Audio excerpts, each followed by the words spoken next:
Those lucky blokes at Empire got the chance to catch up with Mark Ruffalo on the set of May's Avengers, Age of Ultron for an in-depth discussion about the character, and what direction he has headed in for the sequel and beyond.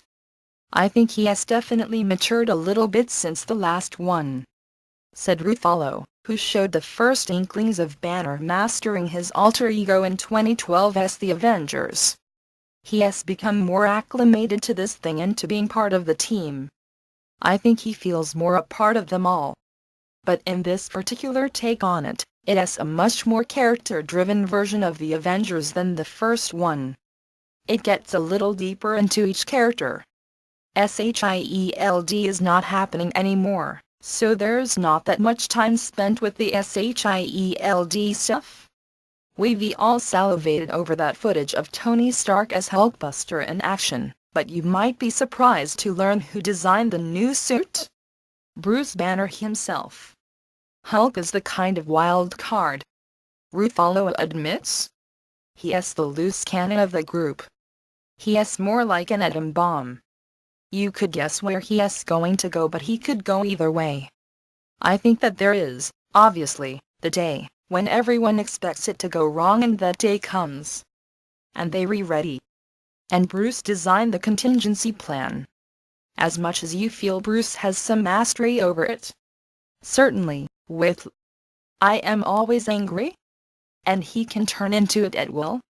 I still feel that there is some part of him that doesn't he completely trust it, and doesn't he completely trust himself.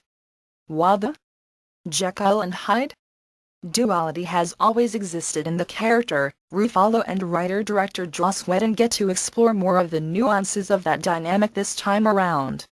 There's a battle going on between these two opposing egos that live inside him," says Ruffalo.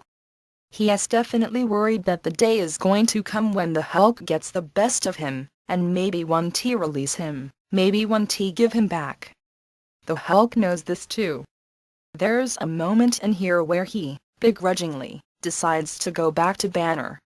Who knows where these things will go, but as Bruce is able to impress his will on the Hulk, going into the Hulk and being inside the Hulk when he is raging, the Hulk's will is also growing and able to impress upon Bruce. That makes for some wild things. We're laying the groundwork for that here. It'll be interesting to see if that ends up being what would be the next Hulk movie. As for that idea of a new solo Hulk movie, Ruffalo is very conscious of why his version may work better as a supporting character in the Marvel Cinematic Universe after the middling performance of 2003's Hulk and 2008's The Incredible Hulk. It's a tough nut to crack, he admits.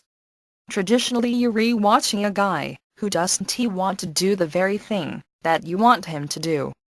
It's hard to take for 2 hours. I don't know how many times you can use that same framing for it, but now he is maturing and there's a cool dynamic growing between Banner and the Hulk.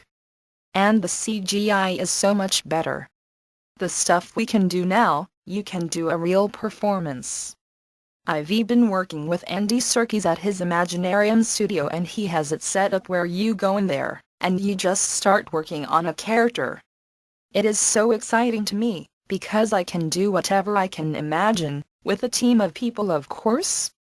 The idea of Banner becoming Hulk semi-permanently is something that has been explored in the comics before, starting in the January 1991 issue number 377 of the original Incredible Hulk run, where all the intelligence of Banner without the awkward nerdy baggage merged into the body of the Hulk in an incarnation nicknamed the Professor. This could be fertile ground to explore in the two-part Avengers, Infinity War, or even in the upcoming Captain America, Civil War, which seems to have costumed heroes coming out of it like an overflowing piñata. Since there's no solo movie on the horizon, and James Gunn was very firm that the Green Monster will not pop up in Guardians of the Galaxy 2, which film on the MCU calendar would you like to see Banner Hulk out in next?